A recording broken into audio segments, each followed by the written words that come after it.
नमस्कार, स्वागत है आप सबका। आप देख रहे हैं आपके साथ मेरी बात और मैं प्रिय रंजन भारती। मैं पहले भी आपसे ये बात साझा कर चुका हूँ कि बिहार विधानसभा चुनाव 2025 में जब होंगे तो क्या महाराष्ट्र का प्रयोग यहाँ फिर दोहराया जा सकता है। संभावना इसकी मुझे तो दिख रही है, और संभावनाएं इसलिए दिख रही हैं कि अभी जो केंद्रीय गृह मंत्री अमित शाह और भाजपा के रणनीतिकार जिस तरह से बखूबी एक मीडिया से बातचीत करते हुए कहा कि ये नेता कौन होगा, यानी चुनाव में मुख्यमंत्री कौन होगा, चुनाव के परिणाम आने के बाद ये पार्लियामेंट्री बोर्ड तय करेगा। ये वो तब कह रहे हैं जब पहले ही से भारतीय जनता पार्टी ने, एनडीए ने मुख्यमंत्री नीतीश कुमार को अगला नेता घोषित कर रखा है। एनडीए चुनाव में जाएगा तो उसका नेता जो भावी मुख्यमंत्री होगा वो नीतीश कुमार ही रहेंगे। ये भारतीय जनता पार्टी नेतृत्व ने और एनडीए आला कमान ने पहले ऐलान कर दिया है, तब ये बात वो कह रहे हैं। अब इस बात में पेंच है, मैं इसी पर आपसे अपने विचार साझा कर रहा हूँ। आखिर चुनाव के बाद क्या होगा?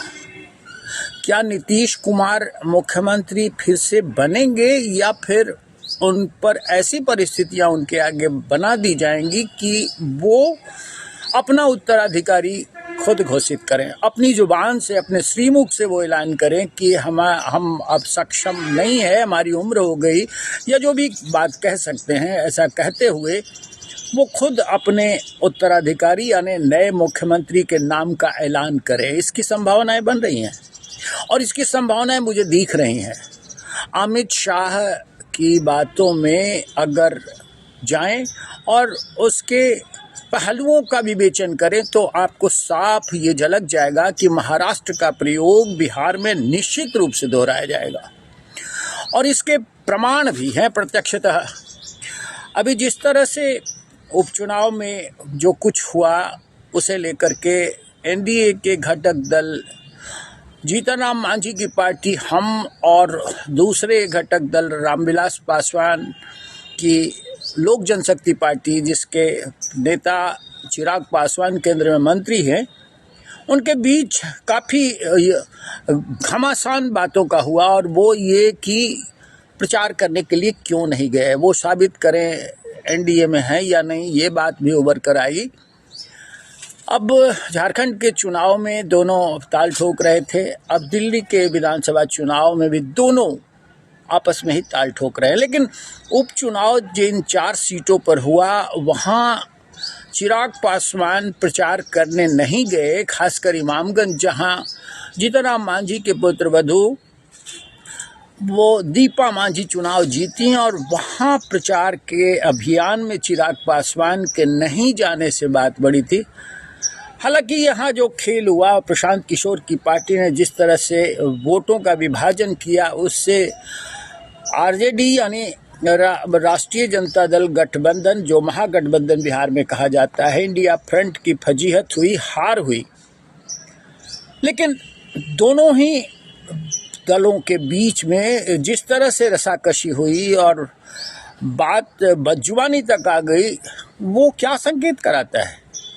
अब दूसरा एक पहलू ले लीजिए कि अभी स्नातक तिरहुत क्षेत्र से उपचुनाव हुआ विधान परिषद का। वहाँ जनता दल यूनाइटेड के सांसद जो देवेश चंद्र ठाकुर, वहाँ विधान परिषद के पूर्व सभापति रह चुके हैं, अब वो सांसद हैं, उनके पसंदीदा कैंडिडेट अभिषेक झा को हराने के लिए जिस तरह से रणनीति बनाई गई और जिस तरह से पैंतरेबाजी की गई, वो क्या कम है।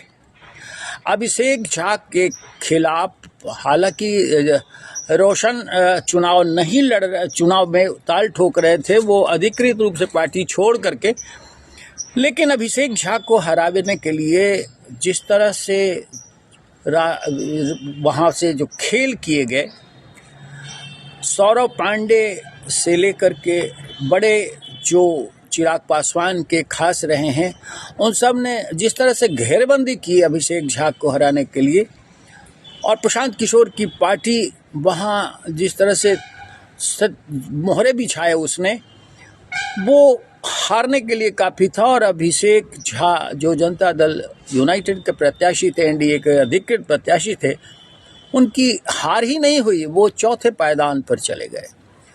तो ये कहना आसान लग रहा है कि अगले विधानसभा चुनाव में भी फिर बिसातें उस तरह की बिछाई जाएंगी, और जो रणनीतिकार हैं जो इस तरह के संकेत दे रहे हैं, उससे लगता है कि फिर अस्तबल से घोड़े छोड़ दिए गए हैं। जी हाँ, चिराग पासवान की बात कर रहा हूँ। अब चिराग पासवान के साथ साथ प्रशांत किशोर की पार्टी भी जिस तरह से अपने मोहरे बिछा रही है, वो न सिर्फ महागठबंधन के वोट बैंक का क्षरण कर रही है, बल्कि वो ये भी आप देख लें कि वो जनता दल यूनाइटेड के जो भी धर्मनिरपेक्ष वोट हैं उनका भी क्षरण कर रही है। चिराग पासवान ने अब खुल करके ये दम ताल ठोक दिया है कि वो भी विधानसभा चुनाव लड़ सकते हैं। तो क्या उनके मुख्यमंत्री बनने की उनकी जो हसरत है वो पूरी करने के लिए क्या विधानसभा चुनाव में भी वो ताल ठोकेंगे, इसकी संभावना मुझे लग रही है।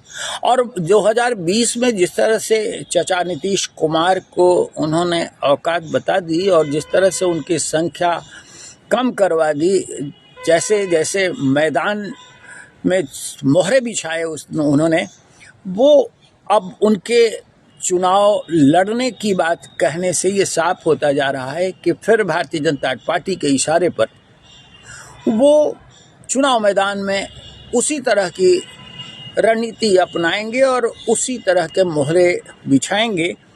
या तो फिर ये कर सकते हैं, या फिर जनता दल यूनाइटेड के लोगों को, उसके उम्मीदवारों को हरवाने के लिए जिस तरह से 2020 में मोहरे बिछाए गए थे और जिस तरह से रणनीति तैयार की गई थी, वो फिर दोहराए जा सकते हैं। नीतीश कुमार बेशक अभी छत्रप हैं और बड़े नेता हैं, लेकिन इनकी जो स्वास्थ्य की दिक्कतें हैं उसको लेकर के कई बार असहज होते हैं, और उस असहजता का भी फ़ायदा उठा सकती है भारतीय जनता पार्टी। लेकिन इससे भी कहीं ज़्यादा महत्वपूर्ण ये है कि नीतीश कुमार करेंगे क्या। उनकी पार्टी, अगर वो जनता दल यूनाइटेड को लेकर अलग होना चाहते हैं एनडीए से, फिर पुनरावृत्ति करें, तो अब उनका हश्र क्या होगा आप अंदाज़ा लगा लीजिए। ललन सिंह अब केंद्रीय मंत्री हैं, जो बड़े सूत्रधार थे इनको एनडीए से बाहर निकालने के लिए, अब महागठबंधन की सरकार बनाने के लिए तेजस्वी यादव के, वो अब भाजपा की बातें बोल रहे हैं, प्रवक्ता की तरह वो अपना अंदाज पेश कर रहे हैं। और दूसरी तरफ इनकी पार्टी में जो राष्ट्रीय कार्यकारी अध्यक्ष बनाए गए संजय कुमार झा, वो भी अमित शाह के खास नज़दीकी हैं।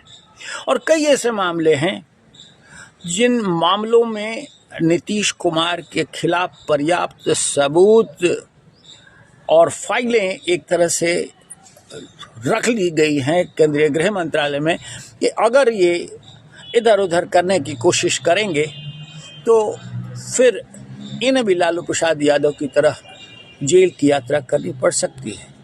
ऐसे माहौल में नीतीश कुमार अपनी असहजता का प्रदर्शन अगर बार बार करते हैं तो इसके पीछे का राज यही है। वो बार बार ये कहते हैं कि अब फिर से हम कहीं नहीं जाने वाले हैं, इधर उधर हो गए थे, अब वो गलती दोबारा नहीं करेंगे। कुल मिलाकर के अगर देखा जाए तो परिस्थितियां ऐसी बन रही हैं कि भारतीय जनता पार्टी नेतृत्व बिहार विधानसभा चुनाव में फिर पाशा पलटने की तैयारी में है। बेशक नीतीश कुमार को चेहरा बना रखा है इसलिए कि वोट बैंक है। नीतीश कुमार के साथ जो महिला पिछड़ा वोट बैंक है, जातिगत जनगणना कराने के बाद जो आरक्षण का लाभ दिया, हालांकि वो अभी अदालत के चक्कर में फंसा हुआ है, लेकिन एक संदेश गया। और महिलाओं के अलावा भी पिछड़ा, अति पिछड़ा और जो महादलित वर्ग है उनमें इनकी पैठ है। ये समीकरण ऐसा बांध देते हैं कि फिर जिसके साथ जाएं, इनकी पार्टी जिधर भी रहेगी सत्तारूढ़ वही होगा। तो नीतीश कुमार एक मजबूरी भी हैं, इसलिए इनके नेतृत्व में चुनाव लड़ने की बात कही गई।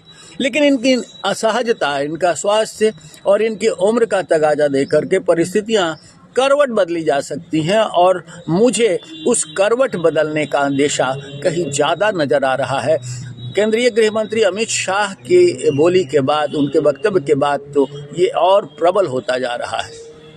अब आप भी इस विश्लेषण को समझिए और अपनी राय दीजिए। आज के अंक में बस इतना ही, मिलते हैं फिर। नमस्कार।